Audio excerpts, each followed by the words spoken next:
the content of what we're doing is helping to teach people wellness skills and give them tools. But really, a core piece of that is the engagement. Many of us know how to take good care of ourselves. We know that we should take a break, we should stretch, we should whatever. So it's not really that we're necessarily giving knowledge, although we are inspiring people. But I think what really motivates them in the end is connecting with their team members. Welcome to the Optimized Workplace. I'm your host, Fran Dean-Bishop, where our discussions with influencers, experts, and innovators are helping transform the well-being and sustainability of today's workplaces and spaces. On today's episode, we're joined by Lygeia Ricciardi, the visionary founder and CEO of AdaRose, a company dedicated to enhancing employee well-being through innovative wellness programs tailored for virtual and hybrid workforces. You know, that's near and dear to our heart, everybody, so listen up. With over 2 decades of pioneering work in digital health and patient engagement across both public and private sectors, Lygeia brings unparalleled insights into evolving landscape of healthcare technology and consumer e-health. Her influential contributions have been recognized globally, making her a leading voice in transforming wellness and health IT. So our topic for today is the transformative power of technology in engaging individuals in their health, highlighting innovations in consumer e-health and the impact of the Office of Consumer e-Health at the U.S. Department of Health and Human Services. So we've got a lot to unpack and a lot to talk about. So with that, welcome, Lygeia, to the show. Thank you so much, Fran. It is a pleasure to speak to another powerhouse woman focused on workplace wellness in Washington, D.C. Yes, but we love what we do, right? We love what we do. We do. We do it because we love it. Yeah. Yes. All right. Well, let's get into it. I mean, this is obviously a space close, near and dear to my heart. You guys know we've been talking about it all month, but we celebrated 27 years in business this year. Woo-woo! As everybody. Thank you. So virtual high five. So when it comes to health and well-being, as I always tell clients, you know, you can program things to death. There are a million different ways you can program. There are a million different ways you can approach health and wellness. But I love your subset and how you're approaching, because you're really talking about the technology-driven component of engagement. So let's unpack that. First, tell us a little bit, if you will, Lygeia, about AdaRose and what brought you to found this organization. Sure. So AdaRose is actually named after one of my daughters. And the concept behind it comes from owning your health. Like, you are the driver of your own health and well-being, ultimately. And the reason that I connected that to my daughter in particular is because it kind of sums up a moment early in her life. She was born with essentially a hole in her heart, a very small hole. And this was a source of stress for at least the first year of her life. I had a lot of doctors telling me and her dad telling us, like, you've got to do open heart surgery. This is impeding her growth. It's going to have all kinds of terrible ramifications. My background, meanwhile, as you alluded to, had been around health technology and empowering patients, especially in healthcare around health. So I did a lot of research. I reached out to tons of people. I got a medical grade scale and was weighing our baby every day. I was getting data. I was analyzing it.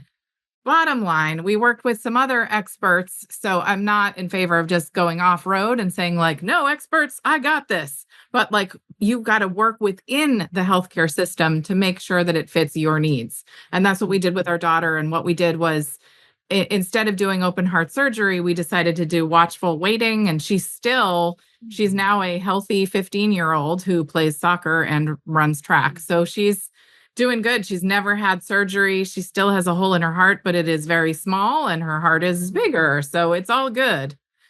Bottom line, I want to bring that sense of, like, you need to own your health, whether it's for you as an individual, or in that case, you know, I'm her mom, so as a caregiver. No one else really takes control of your health the way you do. And that's true when it comes to the healthcare system. It's also true in terms of everyday wellness.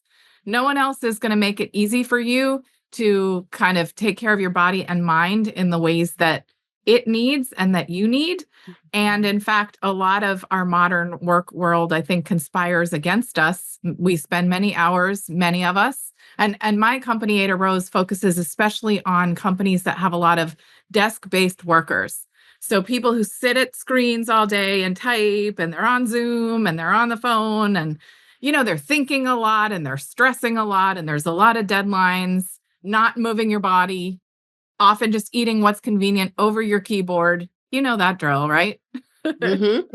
I know it too well. Yes. Me too. So anyway, so we work with companies to help their workforces to bring some little moments of well-being into everyday work and also Mm, team bonding. And we particularly work with teams that, as you mentioned, are hybrid or remote because so many mhm. are. It Yeah. doesn't, they don't all have to be remote, but many of them are hybrid. People, part of the team has been hired, they're elsewhere in the country or maybe even in the world, or maybe they usually work in the office, but once a day or twice a day or whatever, they're working from home. We work differently than we did, particularly pre-COVID, but that certainly Mhm. than we did 10 or 20 years ago. So So we tell work on us a programs that, little bit yeah, about that. Like, what does that look like when you, because obviously the hybrid workforce and yeah, the in-person workforce are two different. And we know with the new administration, we just got through all of that, things are changing rapidly with what employers are looking at in terms of bringing people back. So what does that actually look like when you talk about the transformative power of engagement yeah. versus hybrid? So what we do is we look at all of the ways that we can engage people to bring them into health and well-being using technology, but also using physical things. So we've looked at a lot of, Mm, behavior change science and how people make decisions and habits and all these things. For one thing, not everybody, I'm not saying that like stopping and doing a great big break and going to the gym or running a mile or whatever, that's awesome. But not everybody can do that all the time. yeah. Everybody's different also. Like we all start at different points. Somebody may be a marathon runner. Not that it's all about running, by the way, like yoga and gardening and meditation. And there are many other forms of wellness. But the point is that some people are super engaged already and others are not. We're all at different kind of starting points. So the beauty of using technology to engage people is that you can really personalize their journeys. So Mhm. again, you can kind of find different ways to engage people. And by that, I mean specifically, we do live expert webinars with experts in different domains. So, like physical therapists, mental well being specialists who do mindfulness. We actually do a spa in a box thing where we have an esthetician. We have different people who have these different areas of expertise. Exactly. But we want to bring people in. That's why we do them live to kind of get that energy. So you pull in with your team. But the other thing that we do that I think is relatively unique is that we send physical products too. So this is Oh. an example of like a box. Depending on the kind of program that you do, you might Mhm. receive all like a various kinds of boxes that have things for your physical or mental well-being that you Ah, use along with, listening to the expert. So you'll take things like we have an aromatherapy roll on here. This oh, is like a nice. whole bunch of essential oils. I And love essential oils. Love, so love, do love. I. All Yes. right. So our experts will talk you through like let's use this not just like oh that smells nice, but how can you Mhm. use this now in 2 minutes even while you're on a Zoom call to Mm, kind of refocus yourself on your senses, bring yourself into the present. The idea is to mhm. create these little bite size like boosts, we call them Moments. tiny little Okay. moments that you can do that don't require you to like take an hour off or even 20 minutes. Like, where can Mhm. you fit it in like 5 minutes? Some of them Yeah. might be more about, mental well being. So, this is a board that you keep on your desk. I don't know how well you can see that there because it's Yeah. clear. Yeah. But anyway, the point is, we'll have experts encourage you to come up with either a goal or a theme or something positive that you can have here. So, some of our programs are these webinars and boxes. Okay. Increasingly, though, in terms of using technology, we have these gamified programs. We actually just tested the first one in October, and we're upping it and improving it and running it again in February, where we have teams from different companies playing against each other. They're all Ooh. getting access to these webinars and boxes of stuff. And Yep. then each player gets their own individualized little like pathway of like events that they need to do on their phone to level up. Mhm. So the point Ooh. is, Yeah. like you, Fran, you might be Yeah. into essential oils. So if we know that about you, we're going to give you like particular things that focus on that and bring it in. You might have a Yeah. colleague who's all about using, a resistance band or whatever. But like based on Mhm. your goals, what you're working on, those kinds of things, they're tailored. And you have this gamified element where you're playing against other teams, which kind of pulls you in to like share and get to know your teammates better while you Yeah. have this healthy competition with folks who are not in your company. I love that. There's a couple of nuances that you've spoken of that I really appreciate. When you think about the evolution of where the wellness industry has come from the 90s when we started, when it was just about aerobicize people to death and get in these gyms and work out to where it's now very customized and it's a very curated experience based upon what you need in a hybrid or, a home work environment versus working in an office. I love the fact that you've built in different nuances of productization that really work and speak to a person individually, because there are so many different ways that you can approach wellness and well-being, and one size does not fit all.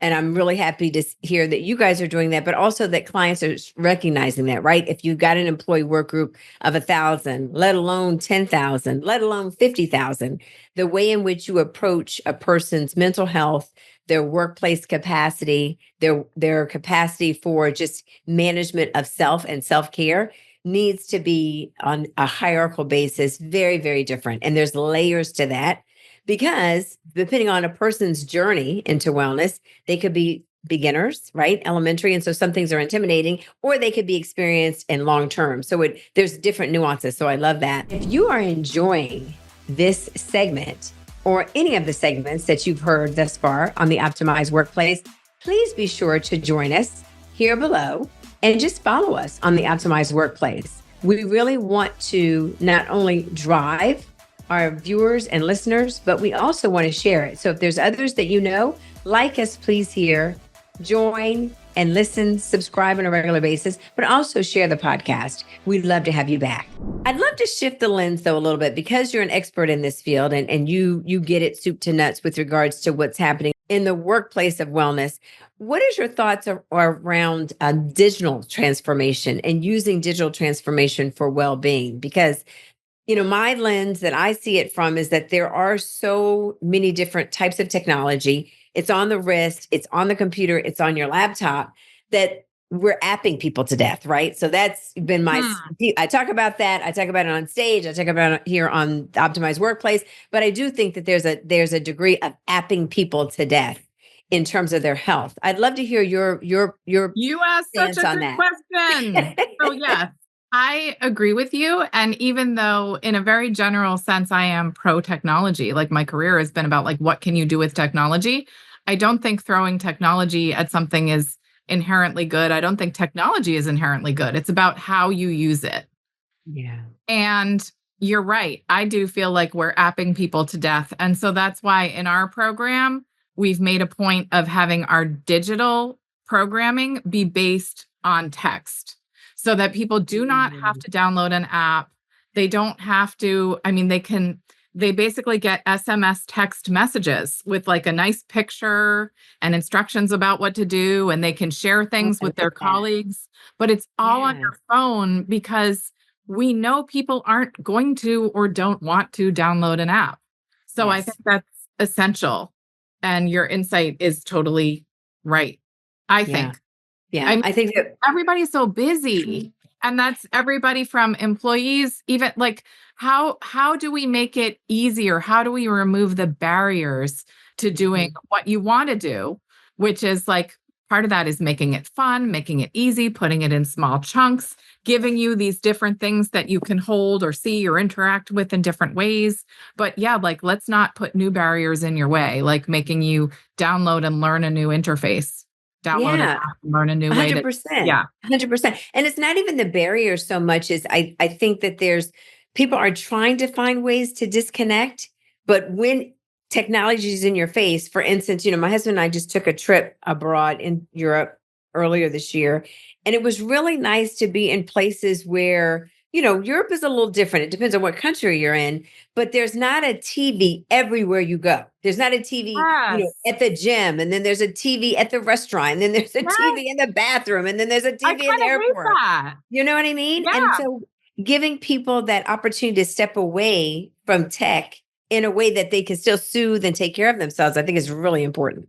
Especially when you are in a place where you can connect with actual humans face to face. Why wouldn't you do that if Yeah. you're like at a bar or something? I get it if you all want to watch a game together, that's cool. But like in general, we're sitting here. Let's actually, communicate. Mm. It sounds bizarre or antiquated, but it's very important. So, anything else you would like to share with us about your approach to digital technology and how it's engaging, the clients that you're working with, and what changes you're seeing as a result of that? Like, what are some of the impacts that you're seeing, Lygeia, with regards to some of your customers as they're starting to use digital interface in Yeah. a different ways for engagement? It's interesting because we're kind of mixing wellness and engagement. And I often lead with the wellness piece because the content of what we're doing is helping to teach people wellness skills and give them tools. But really, a core piece of that is the engagement. And so it's not actually that, I mean, many of us know how to take good care of ourselves. We know that we should take a break, we should stretch, we should whatever. So it's not really that we're necessarily giving knowledge, although we are inspiring people. But I think what really motivates them in the end is connecting with their team members. And so what I see as really motivating is when you have people sharing their own wellness tips and strategies. So, for example, I mentioned like in our game, everybody has different little like things, boosts they need to complete to Yes. move on in the game. So we encourage people to share the outcome of those. So an example is one of them is like, so we have an onboarding survey. We know who has a dog and who doesn't. So one of the boosts might be take a minute and play with your dog. Okay, now share, you're invited to share a photo of your dog with your coworkers if you I would like like. that. Yeah. But the cool thing is, even people who didn't get that assignment, it's Hmm. like, oh, your dog's adorable. Want to see my dog? And before you know it, everybody's sharing dog Hmm. pictures. So, and that, like, you might not at first blush be like, that's not wellness. Who cares? But you know what? It actually is. Like, connection is Well, yeah, really I can important. see Yeah. endorphins going off, that serotonin is going off, that people are feeling good, and all of those are the good. That's that good brain gushy energy that people need to feel happier about what they're doing. So, absolutely, I see that, and I can see that leaning towards productivity. Absolutely. 100%. And just the extent to which people are motivated to share. A thing I'm learning is that at the outset, sometimes of something like a contest, you'll see people are a little reticent. But once they see like a coworker jump in and share a memory or a recipe or a picture of a trip they took, Hmm. that's what motivates. Like, I think a lot of us, going back to even just your point about screens and so on, like, even though the world has more people in it than it ever has, and we've got all these ways of connecting through one another, we tend to like be more insular sometimes. We can watch movies at home instead of going out. We can order Thousand and percent. we can work from home. You can get your groceries delivered. You could live for like months at home. I mean, a lot of us did during COVID, but like it's really healthy and positive to pull out of that and make those real human connections. And people do not regret that. And they're like enlivened by that. And they realize it's what we all kind of need and crave on some level. I love that. I'm getting good energy from you, really good vibes about it. I can tell that you really enjoy the work you've done, and obviously founding this and seeing that. That was one of the things that, when I was starting Aero Buddies, that I just enjoyed so much, when you can see your work making an impact. And for those of you who are listening but can't see Lygeia, I can see that her face just lit up when she was talking about that, because it's the impact that you can see as a result of the work that you're doing. So congratulations to you on that.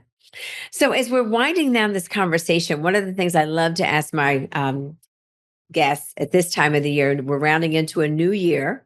So, lots of new things on the horizon. Would love to hear if there's any new, exciting passion project or anything that you're working on, for one? And two parts of this question. The second part is, what are you doing to take care of and make sure that you're taking care of your own wonderful self in the new year?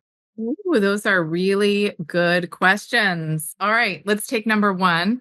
Projects working on. So I mentioned this game that we first sort of tested out actually in October. So quite recently, because the game takes several weeks. So we played the game, we surveyed all the people, we talked to different companies and so on.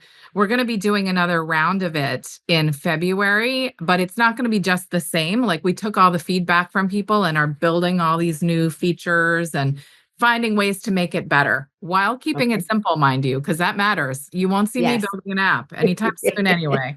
So, so I'm excited about running it again and looking for companies who want to play, not just because they think this is fun, which it is, but it's also like an opportunity to help shape something. So, like the companies that have played before, they gave input, like we interviewed them or they gave survey feedback. So, people who are curious and interested and want to share their own journeys, by all Mhm. means, I'd love to have them on board. So that's an exciting thing, and looking at sort of for the year ahead, rolling out this game and other related programs in different iterations. That's what I am super pumped about. I Um, love that. That's a fantastic, you should be pumped. That's phenomenal that you guys have launched this and that you are championing it. Does it have a name yet, or? I'm calling it the AdaRose Wellness Game, but Okay. that's a fair question. Maybe it needs a different name, and I'm not sure. That's right. So Something to think about through the we'll holidays, see. perhaps. Yeah. Yeah. Okay. My own self-care, that is honestly one of the things that motivated me to start this company. Not that starting a company is exactly relaxing, as you know very well, or running one. However, I try to make time to put in things that are just fun. Just Mhm. like I start to say, like, I don't have time to do XYZ. So, example, last weekend, I made some holiday cookies with my daughter. That was Mhm. not an absolute have to do, but it Yeah. kind of was because it's the holidays and it's my daughter. And, she's not going to be a kid forever. It's Mhm. special. So around the holidays, I think, like, making that time for fun stuff. As you know, being in Washington, D.C., there are so many great events, tree Yes. lightings and parties and fun things. So scheduling and fun, like it's a have to do, is important. Good for you. I love that. I love the fact that it doesn't have to be huge and complicated and a lot of pieces. Simple. I Yeah. think for me, it's always about simple wellness and simple well-being. So I'm taking that as a tip. Wonderful. Thank you so much, Lygeia. You exude wellness, you exude energy, which is phenomenal, and I've so enjoyed this conversation. And thank you for joining us on the Optimized Workplace today, and thank you for all of our listeners for being here. Thank you, Fran. It's been a pleasure to speak with you. And thank you for listening to the Optimized Workplace. Hopefully, you picked up a tip or two from Lygeia's comments with regards to what she's got going on. Look for all of that in the show notes, as well as the gamification program that she has going on in 2025. I'm your host, Fran Dean-Bishop. It's been a pleasure to be with you. And remember, as I always tell you, it's many and that small monumental moments that make the biggest difference in your day. Take care, everyone.